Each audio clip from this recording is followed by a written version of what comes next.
जय हिंद, जय भारत। कैसे हैं आप लोग?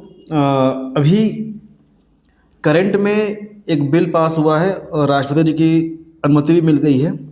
उसका नाम है वीबी जी राम जी। ठीक है, जी राम जी। कैसे हैं आप लोग? का फुल फॉर्म क्या है? विकसित भारत गारंटी फॉर रोजगार और आजीविका मिशन ग्रामीण वीजी राम जी विधेयक 2025। इसके बारे में हम लोग एग्ज़ाम के पॉइंट ऑफ व्यू से हम लोग एक एक पॉइंट को इसमें हम लोग क्लियर करते हुए चलेंगे। ठीक, कि ये वीजी राम जी है क्या, किसका स्थान लिया है, इसमें क्या क्या प्रावधान है, और प्री प्लस मेंस लेवल पे हम लोग इसको देखेंगे। देखिए, 2005 के महात्मा गांधी राष्ट्रीय ग्रामीण रोजगार गारंटी अधिनियम, इसका नाम था मनरेगा। पहले ये था नरेगा, फिर नाम चेंज किया गया 2005 में मनरेगा। ठीक है, तो 2005 के महात्मा गांधी राष्ट्रीय ग्रामीण रोजगार गारंटी अधिनियम मनरेगा को बदलने के लिए वीबी जी राम जी विधेयक 2025 को पेश किया गया था। ठीक, तो पहला पॉइंट क्या निकल गया कि मनरेगा को चेंज करने के लिए वीबी जी राम जी विधेयक 2025 लाया गया। ये केवल नाम ही चेंज नहीं किया गया, इसके लगभग हर प्रावधान को चेंज किया गया है। ठीक है क्या? जो मनरेगा था, मनरेगा जो था वो एक अधिकार आधारित कानून था। क्या था? अधिकार आधारित कानून था, जो ग्रामीण परिवारों को 100 दिनों के लिए, कितने दिन के लिए? 100 दिनों के लिए कार्य की कानूनी गारंटी देता था।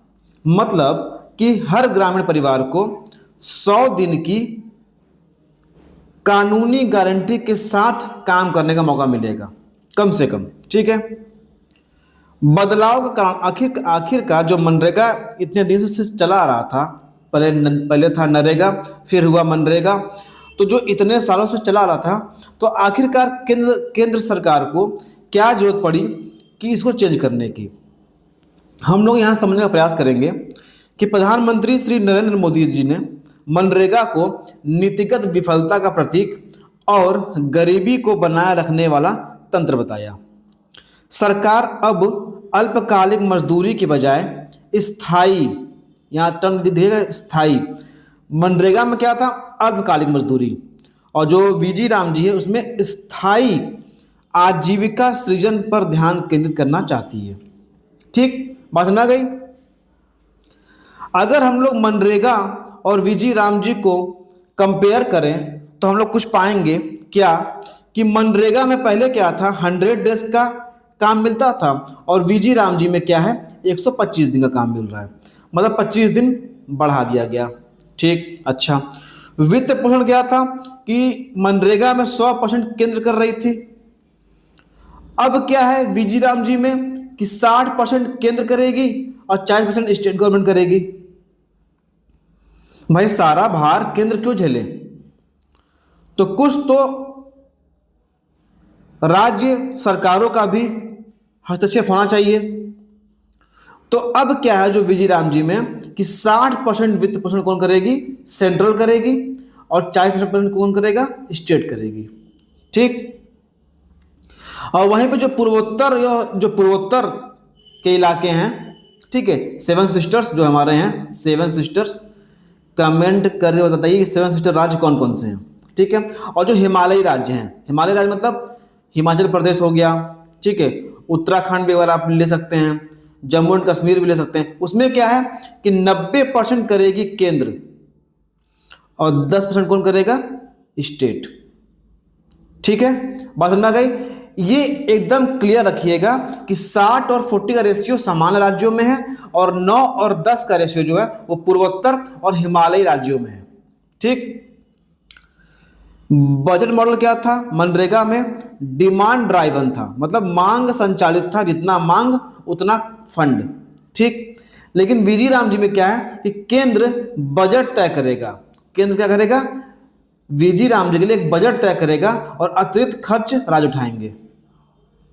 ठीक है, मतलब वीजी राम जो योजना है मनरेगा के स्थान पर, उसके लिए एक बजट अलग से दिया जाएगा और उस बजट के अतिरिक्त जो खर्च होगा वो कौन उठाएगा? राज्य उठाएंगे। ठीक, चलिए। मौसमी रोग क्या था कि मनरेगा में क्या था कि पूरे वर्ष कार्य थे, ठीक है, पेपर पे थे या फिर जमीनी हकीकत पे, ये सब जानते हैं, ठीक। लेकिन कृषि के इसमें क्या है, वीबी जी राम जी में क्या है कि कृषि के पीक सीजन, मतलब जब पीक सीजन में होता है कि जब एकदम कटाई चल रही है, ठीक है, बुआई कटाई के समय के दौरान 60 दिनों की रोक संभव है, अनिवार्य नहीं है।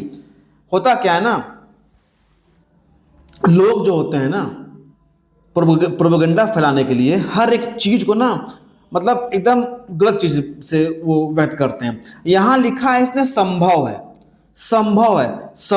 है और अनिवार्य में जमीन और आसमान का अंतर हो गया। बस समझ रही है ना? तो ये मुझे थोड़ी सी कमी दिखाई दी। अब कमी नहीं कहेंगे इसको, जब भी आप एक बड़े पैमाने पे कोई नीति बनाते हैं ना, बड़े पैमाने पे जब आप कोई नीति बनाते हैं तो एक ना एक चीज तो कमी उसमें रहेगी ना। सर्वगुण संपन्न तो हो नहीं सकता कोई भी योजना।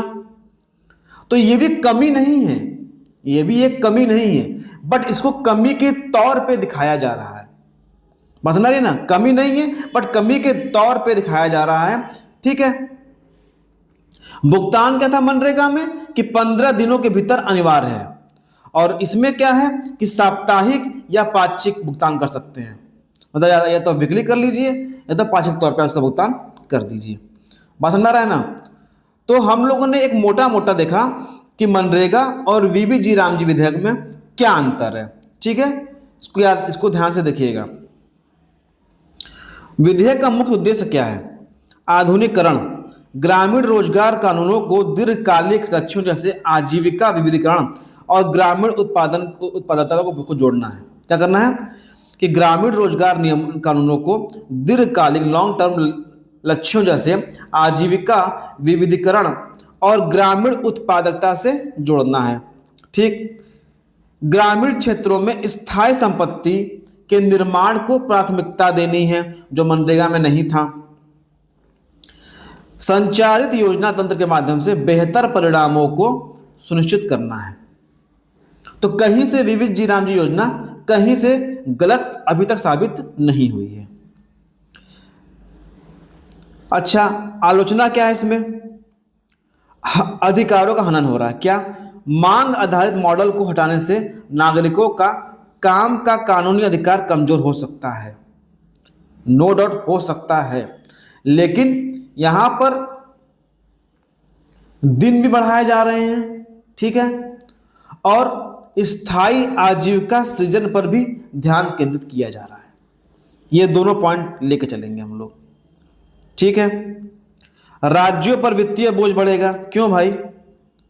ये तो कहीं से आलोचना नहीं हुई। हाँ, मान सकते हैं आलोचना मेंस में लिखने में काम आएगा, लेकिन ये बताइए जब भी कोई स्टेट पे, देखिए इसको समझिए, ये सेंट्रल गवर्नमेंट है, ये स्टेट गवर्नमेंट है। सेंट्रल गवर्नमेंट अपना अलग टैक्स लेती है, स्टेट गवर्नमेंट अपना अलग टैक्स लेती है, लेकिन जब भी स्टेट गवर्नमेंट पे कोई विपत्ति आती है तो सपोर्ट कौन करता है? केंद्र सरकार। फंड कौन देता है? केंद्र सरकार। राहत सामग्री कौन देती है? केंद्र सरकार, ठीक। हाँ, एक ये पॉइंट हो सकता है कि कुछ टैक्सेस ज्यादा लेती है केंद्र सरकार, तो लेकिन पूरे भारत का जो विनिर्माण क्षेत्र है, ठीक है, जो नेशनल लेवल के हैं, वो करता कौन है? केंद्र सरकार। तो अगर थोड़ा सा वित्तीय बोझ डाल दिया गया राज्य सरकारों पे तो क्या दिक्कत है इस पे? मेरे हिसाब से तो कोई दिक्कत समझ में नहीं आ रहा है। मौसमी रोग, आलोचकों का मानना है कि कृषि सीजन में काम रोकने से भूमिहीन मजदूरों की आय प्रभावित होगी। बोला है संभव जब कृषि पीक पे रहेगी ना, पीक पे, तो उस समय बोला है कि 60 दिन के लिए संभव है, अनिवार्य नहीं है। समझिए, ऐसा नहीं है कि उसने लिखा कि 60 दिन के लिए काम ही नहीं मिलेगा, अनिवार्य है। उसने बोला संभव है, ठीक है। विवाद क्या है? महात्मा गांधी का नाम हटाने और अधिकार आधारित ढांचे को बदलने पर विपक्षी दल नेता चिंता जताई है।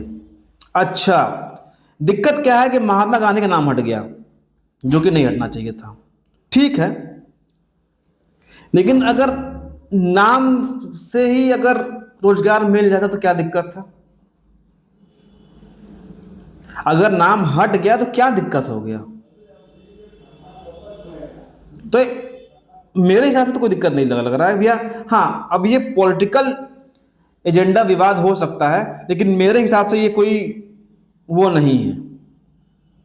ठीक है, महात्मा गांधी हमेशा से कंट्रोवर्सी का विषय रहे हैं, तो इस पर हम लोग ध्यान न दे तो ठीक रहेगा। आगे बढ़ते हैं। निष्कर्ष क्या है कि वीबी जी राम जी विधेयक ग्रामीण अर्थव्यवस्था को केवल राहत आधारित मॉडल से निकालकर विकास उन्मुख मॉडल में बदलने का एक प्रयास है। ठीक है, इनकी प्रभावशीलता इस बात पर निर्भर करेगी कि राज्य सरकारें इस वित्तीय जिम्मेदारी को कैसे निभाती हैं। ये बात बिल्कुल सही है कि अभी डिपेंड करता है जो स्टेट गवर्नमेंट है वो इसको कितना सपोर्ट करती है। ठीक है,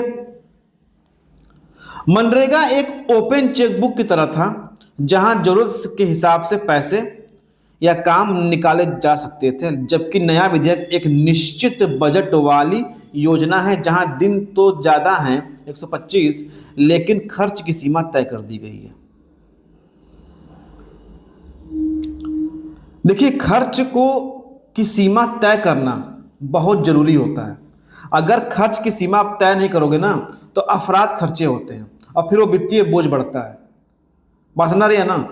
तो हम लोगों ने मनरेगा और वीजी राम जी योजना को अच्छे से देखा, तुलनात्मक अध्ययन किया, प्री और मेंस लेवल पर हमने इसको समझने का प्रयास किया और कोई पॉइंट हमने इसमें छोड़ा नहीं। आप लोग उसको अच्छे से देखिएगा। तब तक के लिए जय हिंद, जय भारत, आपका दिन शुभ हो।